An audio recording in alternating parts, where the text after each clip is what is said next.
Bienvenue à Infosoir, voici les titres. Le Maroc et l'Italie signent à Rabat une déclaration de partenariat stratégique multidimensionnel. Le texte rappelle notamment le rôle important que jouent le Maroc et l'Italie pour la paix et la stabilité en Méditerranée.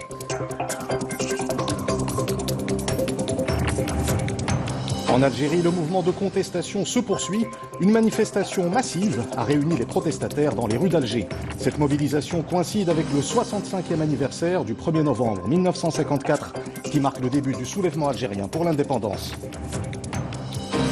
De nouvelles précisions sur le démantèlement vendredi dernier d'une cellule terroriste à Tamaris, Ouazzane et Chefchaouen. L'expertise scientifique menée sur les substances suspectes saisies lors du démantèlement révèle qu'il s'agit de produits chimiques entrant dans la fabrication d'explosifs et de poisons mortels. C'est un rendez-vous culturel incontournable dans la ville d'Essaouira. Le festival des Andalousies Atlantiques s'est ouvert hier soir. Le patrimoine musical judéo-marocain est à l'honneur de cet événement qui en est à sa 16e édition. Madame, Monsieur, bonsoir. C'est une nouvelle étape qui commence dans les relations entre le Maroc et l'Italie. Les deux pays ont signé aujourd'hui à Rabat une déclaration de partenariat stratégique. Le texte englobe tous les aspects de la coopération, du politique à l'économique, et rappelle le rôle important que jouent le Maroc et l'Italie pour la paix et la stabilité en Méditerranée. Reportage Abdelhamid El-Mourabit et Youssef Lotfi. Le récit est de Hind Ben Abdenbi.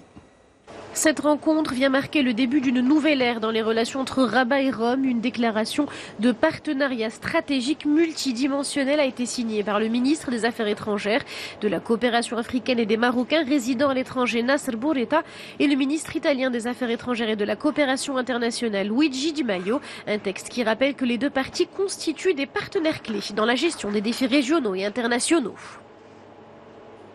L'Italia guarda al Marocco come un paese strategico per poter definire. L'Italie considère le Maroc comme un pays stratégique dans le maintien de la sécurité. Dans le pourtour méditerranéen, nous sommes très heureux du partenariat stratégique conclu aujourd'hui. Il ne se limite pas seulement à l'Italie et au Maroc, mais peut également être élargi à un certain nombre de pays en Europe et en Afrique du Nord. Se vorremmo, tanti paesi dell'Europa e tanti paesi ove possibile del Nord Africa. La signature aujourd'hui de ce partenariat est également une confirmation de cette crédibilité du Maroc sur la scène régionale et internationale. Grâce à sa stabilité, grâce à la vision royale et les réformes engagées au cours des 2 dernières décennies, le Royaume aujourd'hui se place en partenaire recherché par plusieurs pays de la Méditerranée et ailleurs. Le partenariat stratégique vise à renforcer le dialogue politique et le processus d'intégration avec l'Union européenne, mais également à consolider les relations économiques, commerciales et financières entre le Maroc et l'Italie, notamment à travers la participation des opérateurs économiques et la création de nouvelles opportunités de croissance. Nous avons donc décidé de renforcer notre dialogue politique, de le rendre plus régulier, plus stratégique et plus décentralisé. Nous avons décidé de mettre en place les mécanismes pour renforcer notre coopération économique. Déjà, l'Italie aujourd'hui est parmi les premiers partenaires commerciaux du Maroc. Ce partenariat pourra permettre de compenser une partie des problèmes posés par la crise économique à travers la création de nouvelles opportunités d'échanges commerciaux. Je tiens ainsi à saluer à cette occasion l'action du Maroc en matière de politique énergétique. Dans cette déclaration de partenariat stratégique, l'Italie salue également les efforts sérieux et crédibles menés par le Maroc en vue de la résolution du différend régional sur le Sahara marocain. Rome réaffirme en outre son appui aux efforts du secrétaire général de l'ONU pour poursuivre le processus visant à parvenir à une solution politique juste, réaliste, pragmatique, durable et mutuellement acceptable à la question du Sahara, qui repose sur le compromis en conformité avec les résolutions du Conseil de sécurité des Nations Unies. Le dossier du Sahara était également au cœur des entretiens à Rabat entre le ministre des Affaires étrangères et son homologue de la Grenade. Le gouvernement de cet État des Caraïbes réaffirme la marocanité du Sahara et salue l'engagement du Royaume dans le cadre du processus politique des Nations Unies, ainsi que l'initiative d'autonomie crédible, sérieuse et réaliste en tant que seule solution à ce conflit dans le cadre de la souveraineté du Royaume et du respect de son intégrité territoriale et nationale. Toujours à Rabat, le chef du gouvernement a eu des entretiens avec le président des parlements d'Amérique latine et des Caraïbes, Georges Pizarro Esteban. Saad Eddine Othmani a exprimé la détermination du Royaume à développer ses relations avec les pays d'Amérique latine et des Caraïbes dans le cadre de la coopération Sud-Sud. Ces entretiens ont également permis d'aborder plusieurs sujets d'intérêt commun. Direction l'Algérie, où le mouvement de contestation se poursuit. Pour le 37e vendredi consécutif, une manifestation massive a réuni les protestataires dans les rues d'Alger. Cette mobilisation coïncide avec le 65e anniversaire du 1er novembre 1954, une date qui marque le début du soulèvement algérien pour l'indépendance. Plus de développement avec Mamadou Diaye. C'est une mobilisation pour le moins spectaculaire. Cette 37e semaine de manifestation se veut symbolique. Elle correspond au 65e anniversaire de la révolution contre l'emprise coloniale française. Cette fois-ci, la rue entend saisir l'occasion pour accentuer la pression afin d'obtenir l'annulation de l'élection présidentielle. Nos demandes sont très simples. Elles sont contre ce gouvernement que nous continuons de refuser, contre le président par intérim et le Premier ministre et toutes les personnes en qui nous n'avons pas confiance. Et ils doivent aussi libérer ceux qui ont été détenus pour avoir exprimé leur opinion. On veut des gens nouveaux. Les manifestants craignent une élection inéquitable. De son côté, le pouvoir en place reste ferme sur ses positions face à ces vagues de contestation au fil des semaines. Entre deux forces déterminées, l'un des enjeux demeure le niveau de participation à l'échéance électorale. Une faible participation prédite par les observateurs et qui pourrait remettre en cause la légitimité du vainqueur à l'issue du scrutin. La contestation se poursuit également en Irak. Malgré l'annonce faite par le président irakien Barham Saleh d'organiser des élections anticipées, des dizaines de milliers de personnes ont de nouveau manifesté aujourd'hui sur la place Tahrir, dans la capitale Bagdad. Les protestataires réclament le départ de la classe politique. Depuis le début du mouvement, il y a un mois, plus de 250 personnes ont été tuées au cours d'affrontements avec les forces de l'ordre. Et au Liban, le président Michel Aoun cherche également une sortie de crise après 2 semaines de manifestations visant la classe politique. Il propose la mise en place d'un gouvernement de technocrates 3 jours après la démission du Premier ministre Saad El-Hariri. Quant aux banques, elles ont ouvert leurs portes ce matin après 15 jours de fermeture. Mamadou Diaye. Un gouvernement de technocrates, c'est la promesse du président libanais Michel Aoun. Il tente ainsi de calmer les protestataires et prône un discours aux allures de compromis pour un nouveau mode de gouvernance. Le passage du système sectaire dominant à l'état civil, l'état des citoyens et de la citoyenneté, est l'étape du salut pour le Liban, de l'héritage du sectarisme et de ses problèmes. Un discours suivi avec beaucoup d'intérêt mais qui ne semble pas convaincre la rue libanaise. Malgré un calme précaire depuis mardi, certains entendent maintenir la pression. Nous, dans la rue, nous espérions qu'il démissionnerait. Il ne l'a pas fait. Je ne sais pas où nous allons. Quelles sont les prochaines étapes que nous allons franchir? Mais ce qui est sûr, c'est que nous resterons dans la rue jusqu'à ce que nos demandes soient satisfaites dans ce pays. C'est un discours triste, comme si nous étions au début du mandat présidentiel. Nous sommes maintenant à mi-parcours. Toutes ces promesses auraient pu être tenues dès la première année. Un vent d'apaisement semble souffler dans les rues de Beyrouth ce vendredi matin. Les routes ont été rouvertes par la police anti-émeute. Certains établissements bancaires ont même repris leurs activités ce vendredi, sous l'œil vigilant des forces de l'ordre. Aux États-Unis, la Chambre des représentants approuve l'enquête menée pour la destitution du président américain. Donald Trump a immédiatement réagi en dénonçant une chasse aux sorcières. Le président des États-Unis est sous le coup d'une procédure de destitution. Il est accusé d'avoir utilisé son pouvoir à des fins personnelles suite à des échanges avec les autorités ukrainiennes. Il aurait demandé à Kiev de mener une enquête sur son rival démocrate Joe Biden. Les États-Unis, préoccupés également par les incendies en Californie, des milliers de pompiers sont mobilisés pour lutter contre les flammes. Au total, une douzaine de feux sont actifs dans la région. 2000 hectares ont été ravagés et plus de 7000 personnes ont dû être évacuées.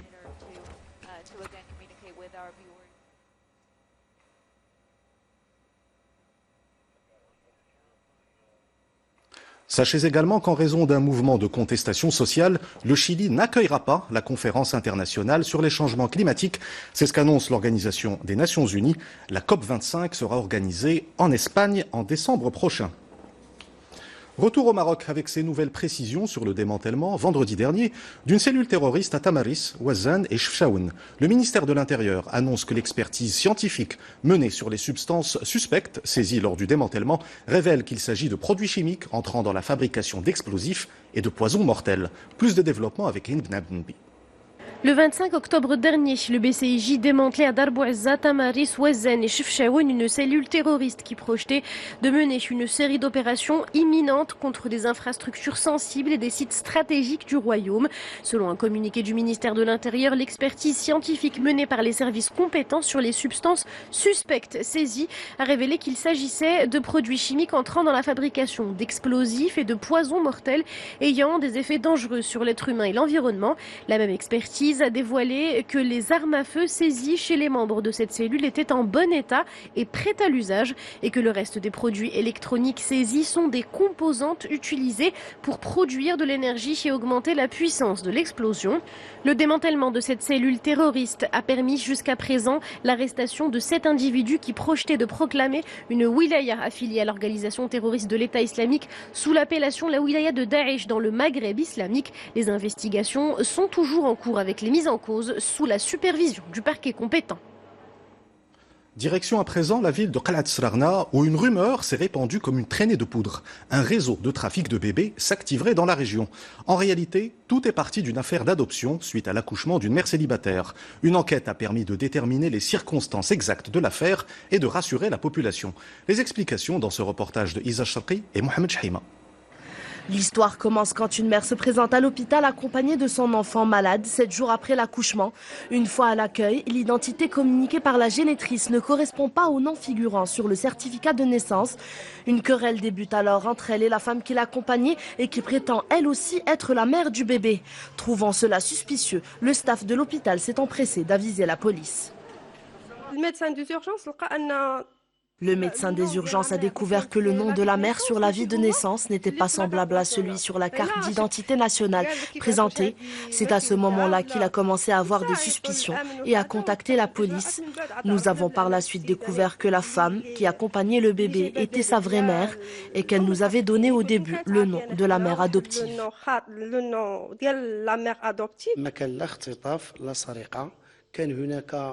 Il n'y a eu ni enlèvement ni vol d'enfants. C'était un accord de principe entre une femme qui a fait 6 fausses couches et une autre personne intermédiaire qui devait convaincre la mère célibataire de lui donner le bébé.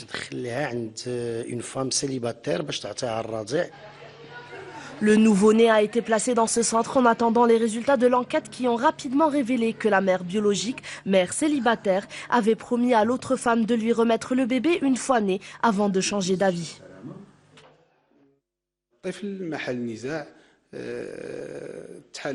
L'enfant, objet du conflit, nous a été remis en attendant les résultats de l'enquête. La police judiciaire a effectué en très peu de temps les étapes de la procédure en vigueur. Ce fait divers a rapidement alimenté des rumeurs de trafic de bébés dans la région de Qalat Srarna. Les 2 femmes ont été remises en liberté 24 heures après leur interpellation. L'enfant, quant à lui, est aujourd'hui auprès de sa vraie mère. Ce communiqué à présent de la délégation générale à l'administration pénitentiaire et à la réinsertion qui annonce la suspension de 3 fonctionnaires de la prison locale de Ras El Ma à Fès et le limogeage du directeur de l'établissement pénitentiaire. Une décision en lien avec la fuite d'un enregistrement audio de l'intérieur de la prison et sa diffusion sur les sites électroniques et les réseaux sociaux. Je vous invite maintenant à découvrir une structure qui accueille des jeunes ayant interrompu leur scolarité. Le centre de la deuxième chance a ouvert ses portes cette année à Guersif. Il permet à 60 jeunes de bénéficier d'une formation pour intégrer ensuite le marché du travail. Ce projet est lancé dans le cadre d'un programme national visant à réintégrer les élèves ayant abandonné les bancs des établissements scolaires. C'est un reportage de Oussama Oufrir et Younes Nasseri. Le récit est de Mehdi Foudi. C'est une nouvelle page qui s'ouvre pour ces jeunes agressifs. Ils bénéficient désormais d'une seconde chance de scolarisation grâce à l'ouverture du centre Al-Quds pour la deuxième chance de nouvelle génération. Un centre créé pour faire face à la problématique de l'abandon scolaire tout en assurant à ses élèves une insertion dans le système formel, la formation professionnelle ou encore le marché de travail. J'ai appris la nouvelle de l'ouverture de ce centre grâce à mes amis et je n'ai pas hésité à venir m'inscrire. J'espère obtenir un diplôme spécialisé dans la couture pour intégrer le marché de travail. Le centre Al-Quds adapte son programme pédagogique aux besoins socio-économiques de la région de Guersif. Les bénéficiaires de ce projet suivent ainsi une formation regroupant 3 filières. Il s'agit notamment de la couture, la plomberie et la construction électrique. Après avoir abandonné nos écoles, nous avons saisi cette seconde chance pour apprendre et acquérir de nouvelles compétences qui nous serviront certainement dans le milieu professionnel. Ce projet vise à donner une deuxième chance aux jeunes âgés entre 13 et 18 ans ayant interrompu leur scolarité pour leur offrir une meilleure qualification et insertion. Cette initiative rentre dans le cadre du programme de l'éducation non formelle mené par le ministère de tutelle. Il vise la création de 80 centres de la deuxième chance de nouvelle génération à l'horizon 2021. Sport avec le derby casablancais, le Raja et le Wydad s'affrontent demain lors des 8e de finale de la Coupe Mohamed VI des clubs arabes de football. La vente des billets a débuté hier matin, mais de nombreux supporters des deux équipes n'ont pas pu acheter de tickets, devenus très vite introuvables. Ils accusent le marché noir, d'où certains billets sont revendus à des prix exorbitants. Les explications avec Rita Saha. Depuis tôt ce matin, ces supporters rajaouis font le pied de grue devant ces guichets du centre d'entraînement du club casablancais au quartier Oasis. Après avoir patienté plusieurs heures pour obtenir un ticket, bon nombre d'entre eux sont repartis bredouille. Hier, de nombreux supporters sont venus à 6 h du matin. L'ouverture des guichets s'est faite à 8 h. À 9 h 30, il n'y avait déjà plus de billets. Et aujourd'hui, c'était la même chose. Certains sont arrivés à 5 h du matin et n'ont pas obtenu de ticket. Ces gens-là font ce qu'ils veulent. Ils vont revendre les carnets au marché noir. Non loin de là, au stade Pergégo, point de vente officiel des billets réservés aux supporters du WAC. Les acheteurs ont eux aussi exprimé leur colère. Seuls les tickets de deuxième catégorie sont encore disponibles, des places loin d'être à la portée de tous. L'organisation est catastrophique, on ne peut pas se permettre de prendre un billet à 150 dirhams. C'est dans ce quartier du centre-ville que le marché noir bat son plein. Ici, le tarif des places de troisième catégorie a triplé. Malgré les prix qui s'enflamment, les billets s'envolent comme des petits pains. Au niveau des guichets, on nous a dit qu'il n'y avait plus de place. On nous a conseillé de venir ici. Et le prix du billet à 50 dirhams vaut près de 200 dirhams ici.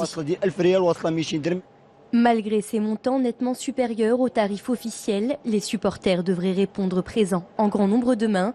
Pour la première fois, ce derby casablancais, comptant pour les 8e de finale aller de la Coupe Mohamed VI, se jouera en soirée. Une rencontre qui s'annonce explosive.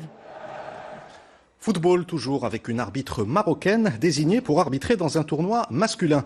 Il s'agit de Fatiha Jarmouni. Elle sera arbitre assistante lors de la Coupe d'Afrique des Nations des moins de 23 ans prévue en Égypte à partir du 8 novembre prochain.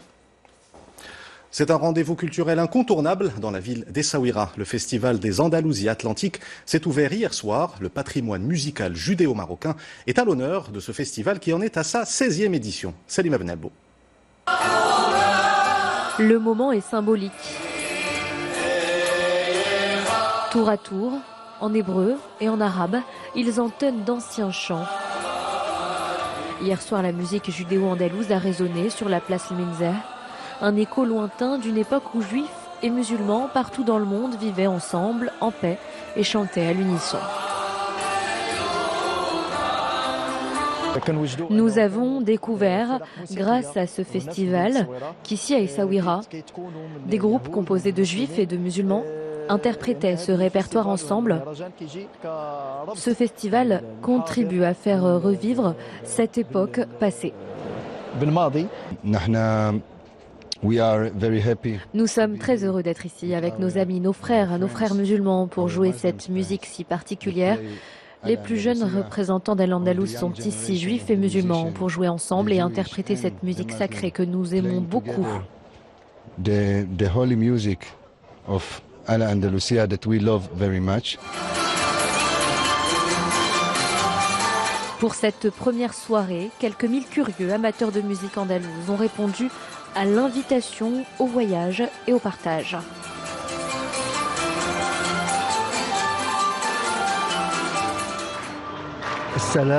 La paix, l'amour, la fraternité, c'est ce que célèbre ce répertoire si riche, mais aussi le respect mutuel entre les trois religions chrétiennes, musulmanes et juives.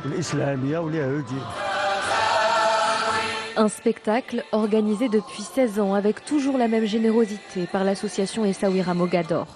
Demain soir, le maestro Ben Omar Ziani et la Malka, la reine, Raymond El Bedaouia, interpréteront quelques-uns des plus grands classiques du répertoire judéo-marocain. Avant de nous quitter, je vous rappelle l'une des principales informations de cette édition. Une nouvelle étape commence dans les relations entre le Maroc et l'Italie. Les deux pays ont signé aujourd'hui à Rabat une déclaration de partenariat stratégique. Le texte englobe tous les aspects de la coopération, du politique à l'économique, et rappelle le rôle important que jouent le Maroc et l'Italie pour la paix et la stabilité en Méditerranée. C'est la fin de cette édition. Vous retrouvez tout à l'heure Sana Rahimi pour Al Masaïa. Quant à moi, je vous dis à demain. Excellente soirée sur 2Z.